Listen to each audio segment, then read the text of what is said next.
que vous représentez, mesdames et messieurs, n'est pas naturelle, qu'elle est contre nature, que notre union brouille les repères indispensables dont les électeurs ont besoin. Sans doute aurait-il été moins perdu, selon le maire sortant, à la veille du second tour de 2008, lorsqu'il formulait publiquement l'hypothèse d'une fusion avec la liste d'union de la gauche. Je vous invite à vous retourner vers les archives des Faire-Trois Corses. Oui. Souvenez-vous, le Parti communiste, le Parti socialiste, les hommes et les femmes de gauche unis à l'UMP, c'était la grande idée de Georges Mehl pour garder le pouvoir. Comme quoi, les hérités du féodalisme local ont des appréciations à géométrie variable et s'accommodent de bien des contradictions, à condition qu'elles leur permettent de conserver le pouvoir.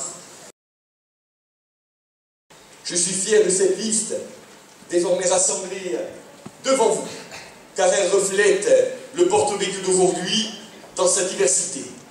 Elle est une liste qui n'est pas qu'une liste. Et au moment où vous la regardez, je vous demande d'imaginer, non pas les 33 candidats de campagne Trimenti, mais la majorité municipale qui, dans un mois, vous représentera depuis l'hôtel de ville. Vous voyez tout comme moi comment la campagne se déroule. Et c'est curieux, parce qu'au moment où nous venons devant vous, nous avons présenté un projet, avant même de présenter les femmes et hommes qui auront la lourde charge de l'incarner et de le porter durant l'ensemble de la mandature. Le problème, c'est que c'est même la seule majorité sortante de Corse à ne même pas avoir de liste.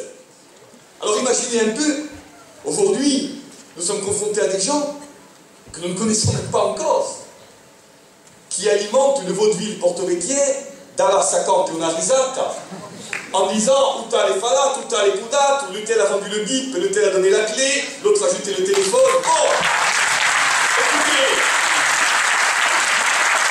s'ils considèrent que c'est en insultant, en caricaturant, en colportant ragots et rumeurs à l'endroit de l'ensemble de cette liste et de votre serviteur en particulier, qu'ils élèveront encore une fois le niveau du débat et qu'ils donneront au Porto-Vecchien des raisons supplémentaires de croire et d'espérer.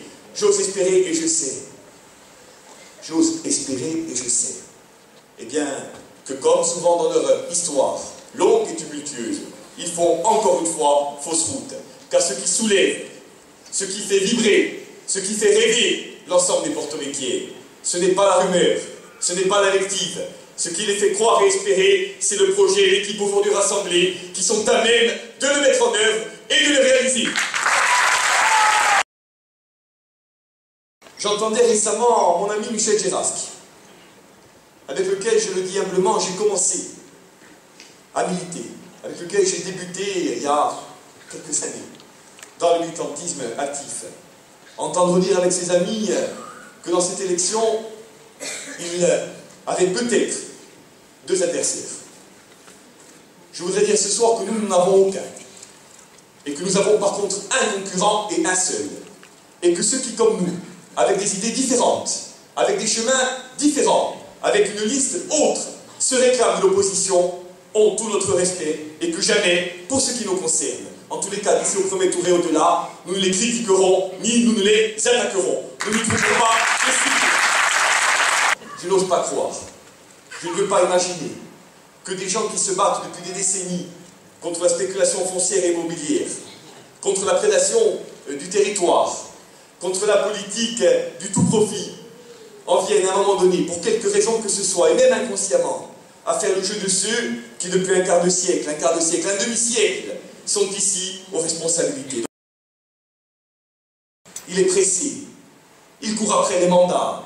Magui Farah, écoutez, j'ai 38 ans, on ne me changera plus. Ce sentiment d'urgence qui m'habite, que j'ai le plus profond de moi. Parce que je ne peux pas me lever tous les matins voir mes enfants. Je ne peux pas me lever tous les matins voir les enfants des autres, en acceptant l'idée qu'ils vont grandir dans une ville injuste, dans une ville indigne, qu'on va les montrer du doigt en leur disant qu'ils ne sont pas portoricains, qu'ils ne méritent pas d'être associés au développement en cours.